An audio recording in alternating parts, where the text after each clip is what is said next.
Ladies and gentlemen, we're taught our whole lives to help people. It's a virtue. It's noble. It's what good people do. But here's the hard truth. Nobody tells you. Helping the wrong person can drain your time, your energy, and your soul. Some people don't want a hand up. They just want a hand out. Today, I'm going to tell you about 8 types of people you should not help. Because if you do, you're not helping them. You're enabling them. You know, the first type of person you should never help, the perpetual victim.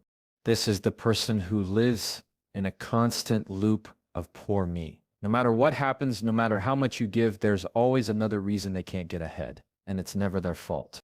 Life is always unfair to them. People are always against them. The system is always broken, and somehow they just happen to be the unlucky one every single time. Now, let me be clear. I'm not talking about someone who's going through a rough season. Everyone has tough times. I'm talking about the person who has made struggle their identity. If you listen closely, you'll hear the same script every time you talk to them. It's just the details that change. This week, it's the boss. Last week, it was the landlord. Before that, it was their friend who betrayed them. There's always a villain in their story, and they are always the helpless hero who's been wronged. Here's the trap. When you step in to help them, you think you're fixing the problem. You're not. You're just taking on a role in their next chapter. And in that chapter, you're either the savior who rescued them temporarily, or eventually you become the next villain. When you stop giving, because with perpetual victims, the help is never enough. They'll thank you today and blame you tomorrow. And it's sneaky because at first they might sound humble, grateful, even vulnerable. They'll say things like, I just need a little help to get back on my feet. But the truth is, they've been getting back on their feet for years, and their legs work just fine. They've just learned that other people's compassion can be a renewable resource if they keep playing the part. The real problem isn't just that you're draining your time and energy, it's that you're keeping them stuck. Every time you swoop in to save them, you confirm the belief that their problems are out of their control. You reinforce the idea that the solution always has to come from someone else. And when someone believes they're powerless, they have no reason to change. Why would they? Powerlessness is a great excuse to never try. I've seen people go broke, lose relationships, and even damage their health trying to be there for someone like this. And the irony is, the person they were trying to help didn't actually get better. They just learned how far they could push before someone said no. If you want to test whether someone is a perpetual victim, give them something better than money or time. Give them responsibility. Give them a small step they can take to solve their own problem. A phone call to make, a form to fill out, a habit to start. If they're serious, they'll do it. If they're a victim, they'll find a reason why that step is impossible. And if every solution you offer is met with, yeah, but then you've got your answer. Now here's the hard part. You're going to feel guilty walking away. Everything in you is going to scream, but what if this time is different? That's the hook. That's how they keep you coming back. But the truth is, the most loving thing you can do for a perpetual victim is stop feeding the sickle. Because until they feel the weight of their own choices, they will never choose differently. There's a difference between helping and enabling. Helping empowers someone to stand on their own. Enabling lets them lean on you so they never have to. And when you finally step back, when you stop fixing every problem for them, 2 things will happen. They'll either rise up and take responsibility, or they'll find someone else to lean on. Either way, you've stopped the drain on your own life. And that's not selfish, that's healthy. So before you step in to rescue someone, ask yourself, are they stuck in a situation, or are they stuck in a story they've been telling for years? Because if it's the story, no amount of your help will change the ending. The second type of person you should never help is the energy vampire. And I don't mean the kind that shows up in a Halloween costume with fake fangs. I mean the kind that shows up in your life and drains you until there's nothing left. You know them. The moment you see their name pop up on your phone, your shoulders tense. You're already tired and you haven't even answered yet. An energy vampire can look like a friend, a family member, a coworker. They're not always loud or dramatic. Sometimes they're quietly exhausting. The common thread is this. Every interaction costs you more than it gives back. You could have just had the best day. And 5 minutes with them will pull you down into their storm. Here's how they work. They don't come to conversations to connect. They come to feed.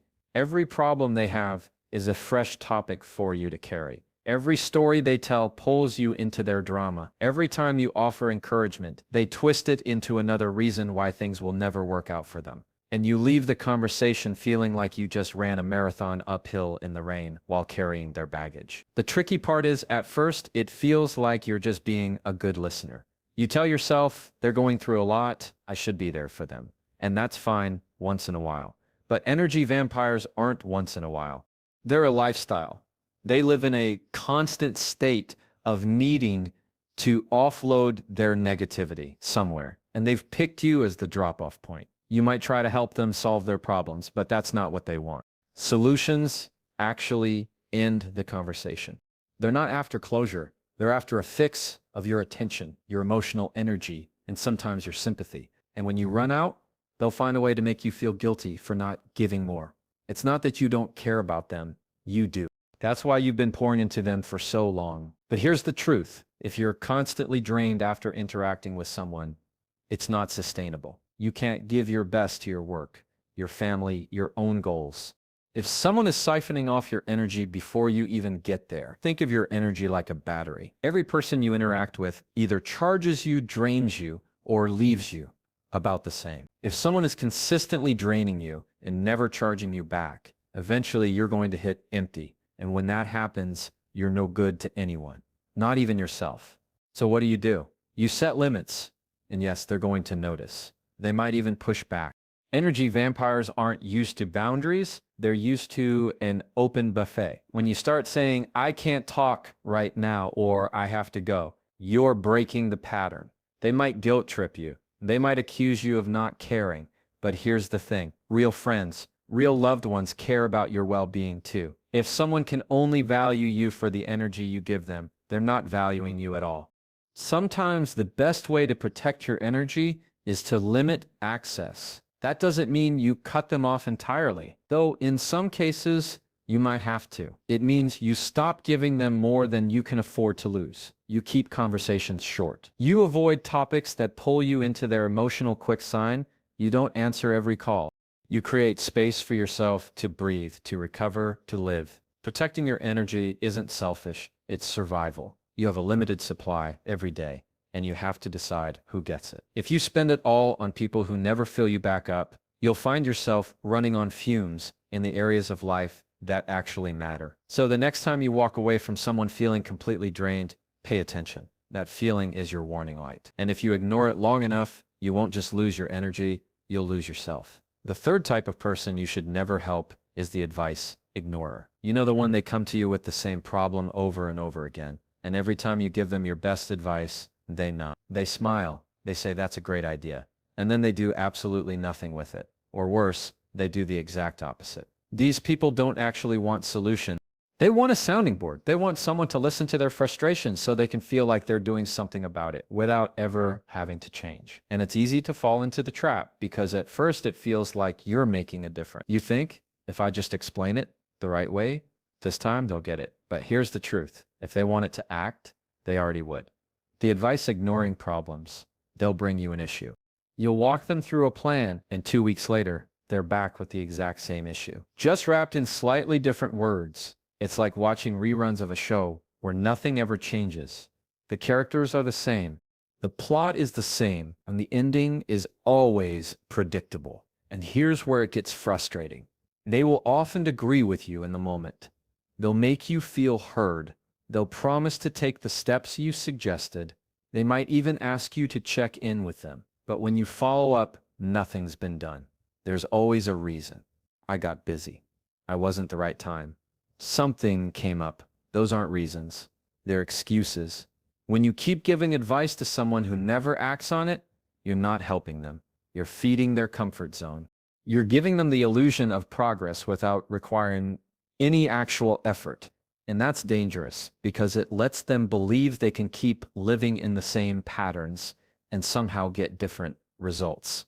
It's not just a waste of your time. It's a drain on your patience, your energy, and your hope. Every time they ignore your advice, a little part of you gets more frustrated, more cynical, until eventually you start questioning why you even bother. And that's the real cost. Helping them ends up hurting you. The best way to spot an advice ignorer is to watch for patterns. If someone asks for your input and then follows through, they're teachable. But if they keep coming back with the same issue and no progress, you've got your answer. And when that happens, you have to decide, are you in the business of solving problems? Or are you just a free consulting service for someone who never intends to change? You can still care about them. You can still be kind, but you have to draw the line. And the line is this: I've given you my advice. Until you take action on it, I'm not going to keep repeating myself. It sounds harsh, but it's actually one of the most respectful things you can do, because you're making it clear the responsibility is theirs now, not yours. When you stop giving advice to someone who won't use it, one of two things will happen. They'll either step up and finally take action, or they'll find someone else to listen to the same story. Either way, you've freed yourself from the cycle. Helping someone should feel like planting a seed. There's effort, there's time, but eventually you see growth. If you've been planting seeds in the same soil for years and nothing has grown, it's not your planting that's the problem. It's the soil. The fourth type of person you should never help is the one-way street. This is the person who knows exactly how to take, but somehow never manages to give. And I'm not just talking about money. I'm talking about time, effort, attention, kindness, anything that costs you something. They'll accept it with open arms. But when the roles reverse and you're the one in need, they're suddenly unavailable. You're dealing with a one-way street. When the relationship feels lopsided, you're always the one reaching out, making plans, checking in, remembering important dates. You're always the one showing up when they're going through something, offering your shoulder, your ear, your help. But when you need the same in return, it's crickets. Or worse, they make you feel like you're asking too much. At first, you might not notice. You might tell yourself they're just busy or they're going through a lot. But if it keeps happening over and over again, you start to realize this isn't a busy season. This is just who they are. They're perfectly fine with a relationship where all the giving comes from you. The tricky thing is,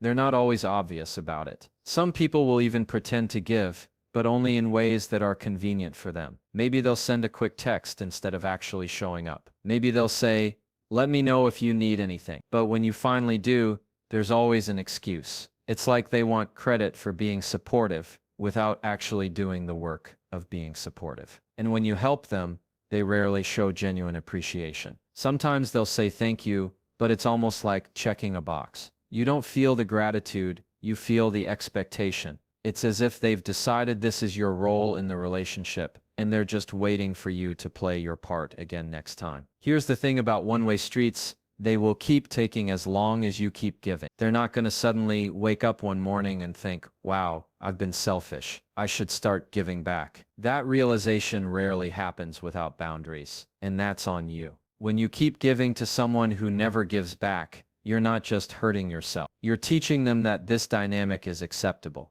You're training them to believe that you'll always be there, no matter how little effort they put in. And the longer you allow it, the harder it is to change.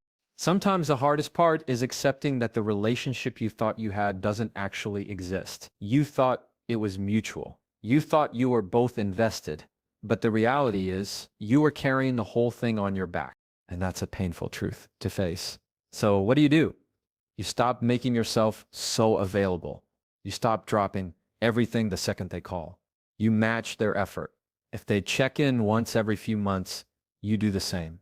If they never offer to help, you stop volunteering every time they're in a bind. Not out of spite, but out of balance. You'll notice something when you do this. The one-way street will either get upset that you're not giving like you used to, or they'll drift away completely. And while that might feel like a loss, it's actually clarity. Because a relationship that only exists when you're doing all the work isn't a relationship. It's a transaction. The truth is, real connection is two-way traffic. It's not about keeping score, but it is about both people showing up for each other. If that's not happening, then you're being used. And the longer you keep driving down a one-way street, the further you get from people who would actually walk beside you. The fifth type of person you should never help is the self-sabotager. This is the person who seems to have all the tools to succeed, maybe even all the opportunities in front of them, but somehow they keep finding ways to tear it all down. You give them a chance, they blow it. You give them another chance, they blow that too. And every time it happens, they act like they have no idea why their life isn't working out. Self-saboteurs aren't usually short on talent or potential. In fact, a lot of them are incredibly capable.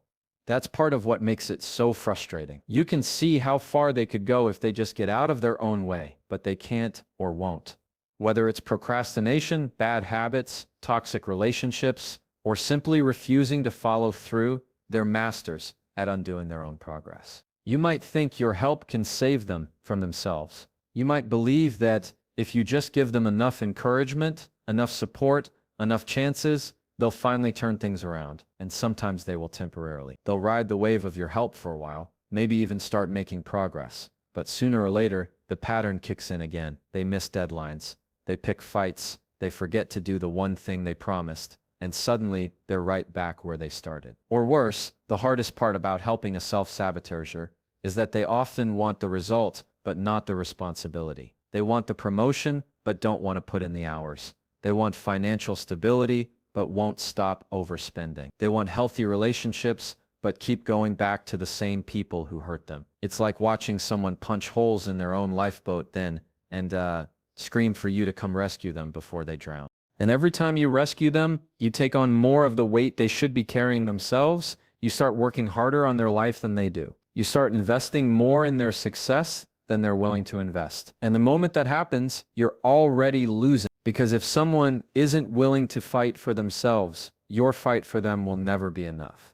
The truth is, self-sabotage is a mindset problem, not a resources problem. You can hand someone every tool, every connection, every opportunity, and they'll still find a way to mess it up if they don't deal with the way they think. That's why your help often doesn't stick. You're addressing the surface issues, but they're busy digging new holes underneath. You might tell yourself you're being loyal, that you're not giving up on them. But there's a difference between loyalty and enabling.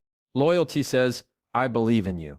Enabling says, I'll protect you from the consequences of your own actions. And if you keep shielding a self-sabotager from those consequences, they never have a reason to change. The moment you step back and let them feel the full weight of their choices, you give them the only real shot they have at turning things around. Yes, it's uncomfortable to watch someone you care about struggle. Yes, it's painful to see them hit rock bottom, but sometimes rock bottom is the only place they can finally get a clear view of themselves.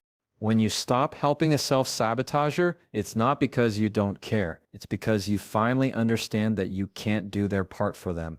You can hand someone the keys, but you can't make them drive. And if every time they get behind the wheel, they crash into the same wall, maybe it's time to let them sit with the wreckage for a while. At the end of the day, helping someone who keeps on doing their own progress isn't generosity. It's a slow leak that drains you both. And you can't build a future with someone who keeps tearing down the foundation. So here's the bottom line. Helping people is a good thing. But helping the wrong people the wrong way can cost you more than you realize. Some people don't want to change. They just want relief. Some don't want solutions. They just want support without responsibility. And if you're not careful, you'll spend your best years pouring into people who are never going to do anything with what you gave them. Your time, your energy, your heart, they're limited. You can't give them to everyone. So choose wisely. Help the ones who are ready to stand on their own, not just lean on you forever. Help the ones who use your hand up to climb, not the ones who pull you down to stay where they are. Because the truth is, you can't save everyone, and you're not supposed to.